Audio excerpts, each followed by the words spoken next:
ஆண்கள் உடலால் வலிமையானவர்கள், மனதில் வலிமை குன்றியவர்கள். பெண்கள் உடலால் வலிமை குன்றியவர்கள், ஆனால் மனதால் அவ்வளவு வலிமையானவர்கள்.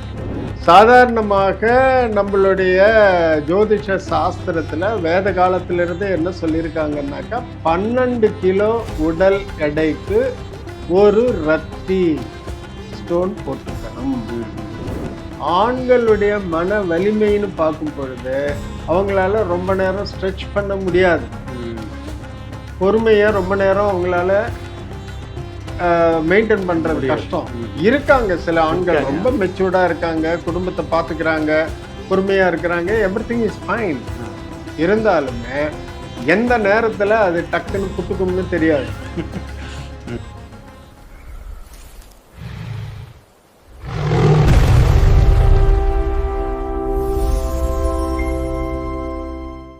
ஜி, இன்றைய காலகட்டத்தில் கற்கள் அணிவது அவசியம் அப்படிங்கிற மாதிரி சொன்னீங்க.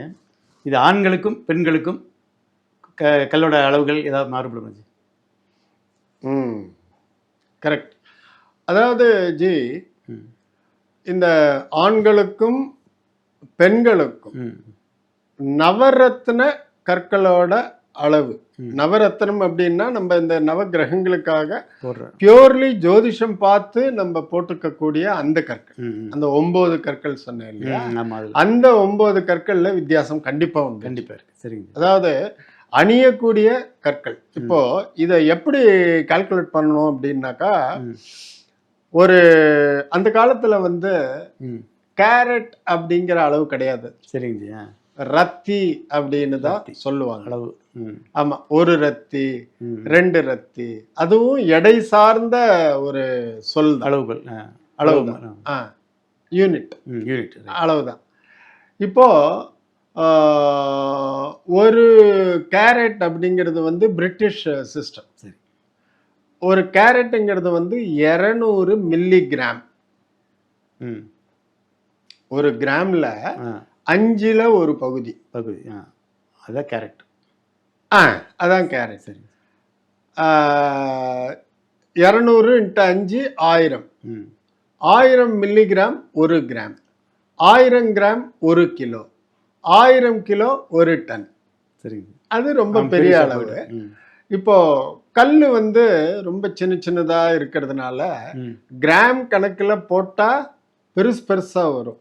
ஸோ அதை கிராக் பண்ணி அதை உடைச்சு 200 மில்லிகிராமா வச்சிருக்காங்க. ஓகே. ஸோ ஒரு கேரட் அப்படிங்கிறது வந்து 200 மில்லிகிராம். ஒரு கேரட் இருக்கிற கல் அப்படிங்கிறது வந்து கல்லுக்கு கல் அதோட உருவம் வித்தியாசம் வரும். இப்போ டைமண்ட் வந்து இருக்கிறதுலையே ரொம்ப ஹெவி கல், வெயிட் ஜாஸ்தி, அதோட டென்சிட்டி ஜாஸ்தி, ஸ்பெசிஃபிக் கிராவிட்டியும் ஜாஸ்தி. அதனால ஒரு கேரட் டைமண்டுங்கிறதே சின்னதாக தான் இருக்கும். ரொம்ப குட்டியா இருக்கும்.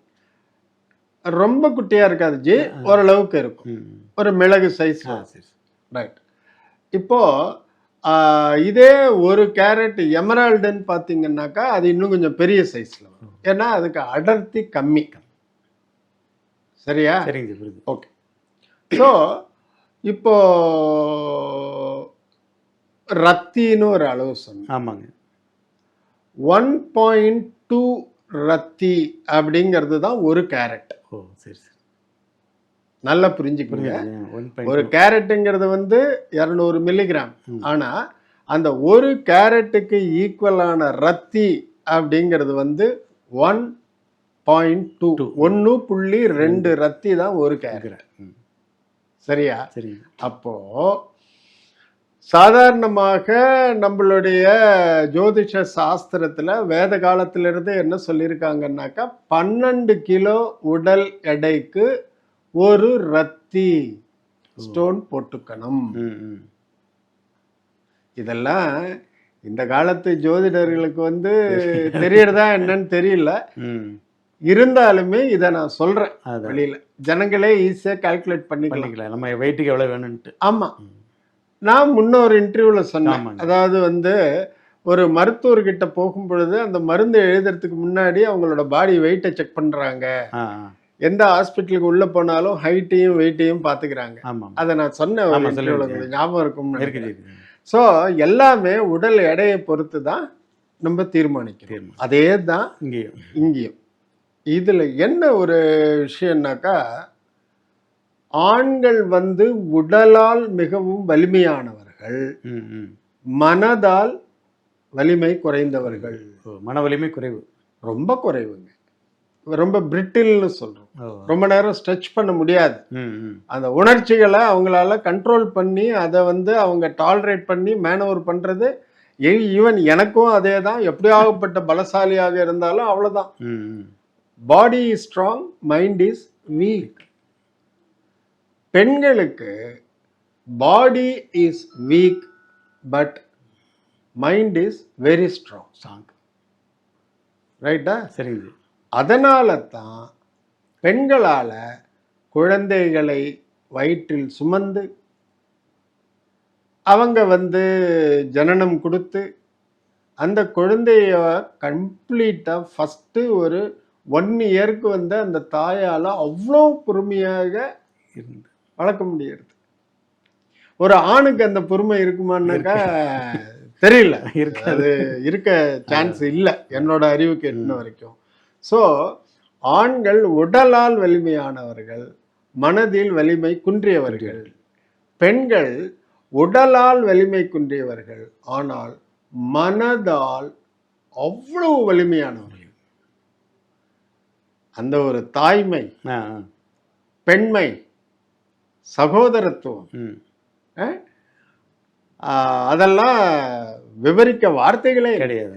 ஓகே, நான் ஏன் இந்த டாபிக்கை இப்போ நான் கொண்டு வர்றேன், இந்த சப்ஜெக்டை, இந்த மேட்டரை? பெண்கள் வந்து உடல் மிகவும் மென்மையானது. அதற்கு வந்து சிறிய அதிர்வுகள் போரும். ரைட். அதுக்கு தகுந்த மாதிரி டியூன் ஆயிடும். ரைட். புரியுறதா? புரியுது. ஆண்கள் வந்து உடல் வலிமையாக இருப்பதினால் அவங்களுக்கு கொஞ்சம் அதிர்வுகள் அதிகமாக தேவை. அதே மாதிரிதான் ஆண்களுடைய மன வலிமைன்னு பார்க்கும் பொழுது அவங்களால ரொம்ப நேரம் ஸ்ட்ரெச் பண்ண முடியாது. பொறுமையை ரொம்ப நேரம் அவங்களால மெயின்டைன் பண்றது கஷ்டம். இருக்காங்க சில ஆண்கள் ரொம்ப மெச்சூர்டா இருக்காங்க, குடும்பத்தை பார்த்துக்கிறாங்க, பொறுமையா இருக்கிறாங்க, எவ்ரிதிங் இஸ் ஃபைன். இருந்தாலுமே எந்த நேரத்துல அது டக்குன்னு புட்டுக்கும்னு தெரியாது. ரைட்டா? உடஞ்சிரும். ஆனால் பெண்களுக்கு அது வந்து ஒரு ஜவ்வு மாதிரி அவங்களால இழுத்து பிடிச்சு அந்த பொறுமையை கடைசி வரைக்கும் வெளிக்காட்டாம எந்த மாதிரியான ஒரு துன்பங்கள் வந்தாலும் தன்னுடைய குழந்தைக்கோ கணவனுக்கோ அந்த துன்பத்தை வந்து தனக்குள்ளேயே வச்சுட்டு வெளியில கூட காட்டாம அந்த குடும்பத்தை நேர் பண்ணி கொண்டு வரக்கூடிய அளவுக்கு அவங்களுக்கு வந்து தெய்வ அருள், சக்தி. இது மியர் ப்ரூட்டல் பவர்லாம் கிடையாது. இது ஸ்லோவா தான் வித்ஸ்டாண்ட் பண்ணி கொண்டு வரணும். அதனால அவங்களுக்கு சின்னதா கோடிட்டு காட்டினா போதும். அவங்களுக்கு வந்து அவங்க உடம்பும் சரி மனதும் சரி அக்செப்ட் பண்ணிக்கும். ஸோ இந்த 2 விஷயத்துலையுமே ஆண்களுக்கும் பெண்களுக்கும் உள்ள பேசிக் ஃபண்டமெண்டல் டிஃப்ரென்ஸ் இதுதான். சரிங்க. ஸோ ஆண்களுக்கு அதிகமான அளவு கற்கள் தேவைப்படும் கம்பேர்ட் டு த ஃபீமேல். ரைட்டா? இப்போ ஒரு 60 கிலோ எடையுள்ள ஒரு ஆணுக்கு 5 ரத்தி கல் போடுறோம். ரைட்டா? 5 12 60. பெண்களுக்கு 4 ரத்தி போதும். 2 ரத்தி கம்மியா இருந்தாலே போதும். ஒரு ரத்தி. ஆமா, 5. சரியா? ஸோ இது வந்து ஆண்களுக்கும் பெண்களுக்கும் வித்தியாசம் உண்டு. இதை நான் ஒரே வார்த்தையில சொல்லியிருக்கலாம், ஒரே லைன்ல சொல்லியிருக்கலாம். ஆனா இதை கேட்கிறவங்க புரிஞ்சுக்கணும் எதனால இந்த வித்தியாசம் வருது. அதாவது இந்த காலத்துல எல்லாம் இந்த ஃபெமினிசம், பெண் உரிமை அப்படி இப்படின்னு பேசக்கூடிய சில ஜனங்கள், ஏன் பெண்களுக்கு மாத்திரம் கம்மியா, ஆண்களுக்கு தான் ஜாஸ்தியா? அந்த இல்ல, பெண்களோட உயர்ந்த நிலையினால், உயர்வு நிலையினால் குறைவா போட்டாலே போறோம்.